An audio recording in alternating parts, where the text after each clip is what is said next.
In my recent video about the Turtle Beach Atlas Air wireless gaming headset being my long-term review of this headset, I got a lot of interesting feedback from y'all. Go watch that video if you haven't seen it yet, because again, I praised this video in my standalone review. I did a long-term video to see, okay, do I stand behind the praise I did right there after using it for a long period of time? I love long-term reviews. I'm going to be bringing a whole lot more to you guys, so make sure to subscribe and hit the bell for those as well.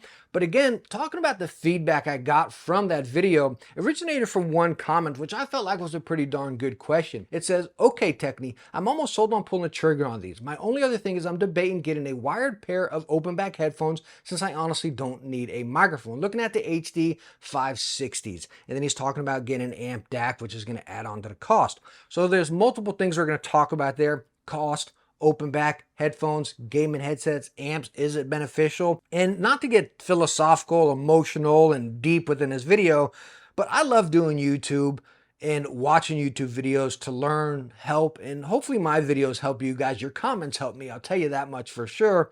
And we can just build off each other rather than bring people down. It says, this comment right after is, you're comparing a gaming headset to an audiophile headphone with a DAC. We don't need to sit here and try to bring people down. I guarantee you, all of you out there that are using a gaming headset will demolish an audiophile that's trash talking a gaming headset in your game. So keep that in your back pocket. I guarantee you, you will right there, you know? So we don't need to get all crazy audiophile here. And this other comment here also says, don't do it, man. This is the first time I feel like Techne might be getting paid for a good review because this headset volume is horrendous. The Turtle Beach Atlas Airs, they did have an update and then the volume got pretty bad. Like it dropped really low. I actually was commenting with someone on the standalone video of this, but I don't know what happened after. Did they release another update, or was a conflict between the app on the phone and then the PC? But the volume is back and it is punching good volume again. But more importantly, me getting paid for a video. Let me tell you this, all right? I've stated it many times before in videos since day one of this channel.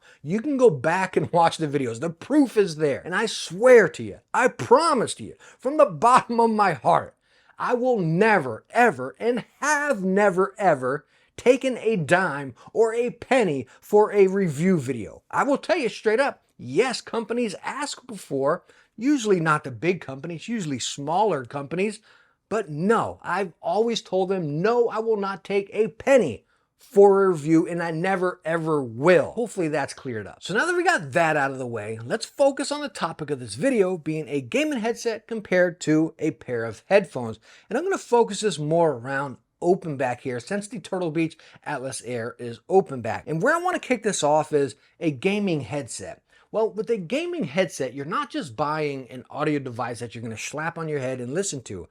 They are feature packed. You got included microphones, mute buttons, volume wheels, Bluetooth, multiple ports, multiple functionality, and simplicity. And that's what really makes a gaming headset stand out. And I will never, ever stop using gaming headsets for that reason. Wireless, Bluetooth, stuff I need. And then when you look at a pair of headphones, well, all you have is an audio device, and that's it. There's no controls on them usually, it's just straight up audio. And that's what separates them, because they're focused on audio primarily, and that's what you're gonna get out of them. Gaming headsets, 50% sound, 50% features. Then, when you go on and throw an amp DAC into it, well, you're gonna get even more of that audio. And yes, short and sweet here, will a pair of headphones and amp sound better than a gaming headset? Yes. Hands down, all day long. But at the core, heck, even a wired gaming headset is going to sound better than a wireless gaming headset. It's going right into your source.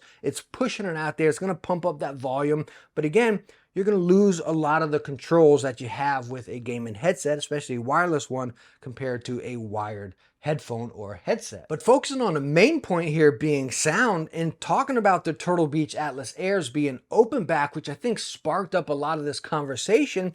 Well, the Atlas Airs, even as I stated in my initial review, they're not like a true open back. You got the mesh back there and you can see through, the drivers are breathing out, but you still got a lot of cosmetics here blocking that. So you really just got that little gap on the outside. almost like Astros. People like to call it Astros open back, but you really don't get that vibe. You get more of that with the mesh ear cups, with open back not holding that bass locked into your ears, kind of becoming muffled every now and then. Look at the Sennheisers compared to the Turtle Beach. It's like, just look at that. The entire driver's open on the Sennheisers. Over on Turtle Beach, you just got that little sliver there, kind of similar to Astros.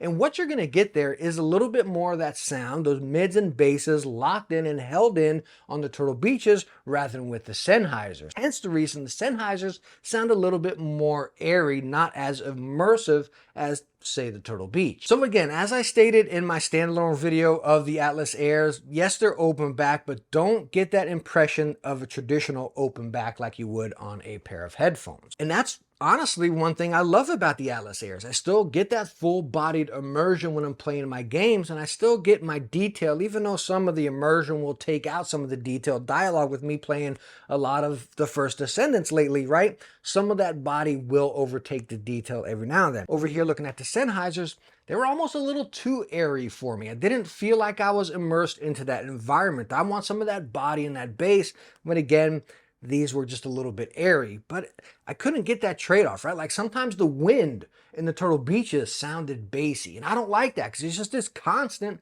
bass from the wind. Over here, I really didn't get much of the immersion at all. I always caught myself using the X bass button on my amp here, which we're going to talk about that here in a second. But what I ended up doing is busting out the Corsair Virtuoso Pros. Open back headphone, no fluff, it's just straight up that. Amazing build, by the way. I got that immersion back here, but I still got that true open back, so I still got that detail. So me playing PvE or story games, I got my body in immersion, but I didn't get that constant rumble of like wind and stuff locked into my head like I would over here on the Turtle Beach.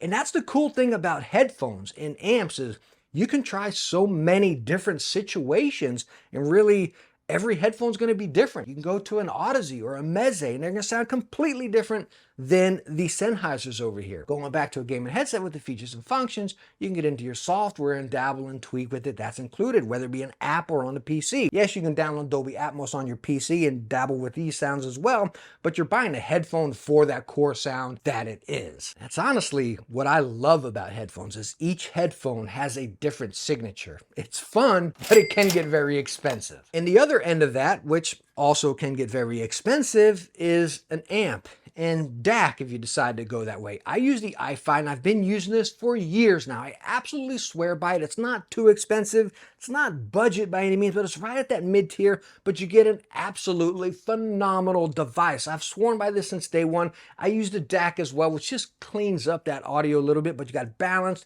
you got your regular headphone port, you got multiple inputs. As far as this combination, a headphone and an amp, oh my gosh, it's gonna blow away the sound of any gaming headset. Odyssey Maxwell's, the EPOS, SteelSeries, any of them, it's going to clear as day blow it away. But the Sennheisers may not be your preferred sound.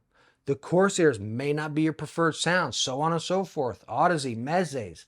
You play around with headphones and all of them are going to have different situations. It's almost like that topic I've always mentioned of using an ergo mouse and an ambi mouse. A different mouse for each situation. A different headphone for each situation. Maybe you want to use keyboard and mouse for a situation. Maybe you want to use a controller. It's the same thing with audio. But yes, this will always be more expensive going the audiophile route or with a headphone and an amp, because you're going to want to try different headphones. And you're talking every headphone's at least $150 for something decent, and they go up to, heck, thousands of dollars. But the features of a gaming headset are just unmatched, and you're never going to get it over here.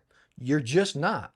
Again, that is why I will never stop using a gaming headset. So to answer that question in that comment of should you get the Turtle Beach Atlas Airs or a pair of headphones in an amp and DAC, well, I got an interesting conclusion to this here. And this is not an affiliate link clickbait, like just click my links, click more down there. That's not what I'm going for here. I'm going for what I stated throughout this entire video. I would recommend you still getting the Turtle Beach Atlas Airs and a pair of headphones in amp and DAC. Again, you're never going to get the features and functions out of a headphone that you will out of a gaming headset. As far as sound, you'll never get the sound out of a gaming headset that you will out of a pair of headphones and an amp. You just won't. They're two different scenarios. I know it's expensive, and I'm telling you to spend twice the amount of money, but you need both. They're going to serve two different purposes. So I hope this video was able to help you out, and thank you all so much for, again, the feedback and the comments down below, and especially the person that commented on this video, because it really just sparked a passion within me. I said, man, I want to talk about this, you know what I mean? I don't script my videos. Again, I just get here and nerd out with you guys and talk, and I hope this was helpful. If you guys are interested in more audio reviews, not just gaming headsets, but audiophile headphones, I cover many of them, from amps, DACs, headphones, tons of headphones from budget end to very high end. And I got some really juicy ones coming up that I'm incredibly excited to share with you as well. So please consider subscribing and hitting that bell for those as well. And again, at the core, I hope you enjoyed this video and it was able to help you out. If it was, please hit that thumbs up. And again, don't forget to subscribe. Hope to see you around. Bye now.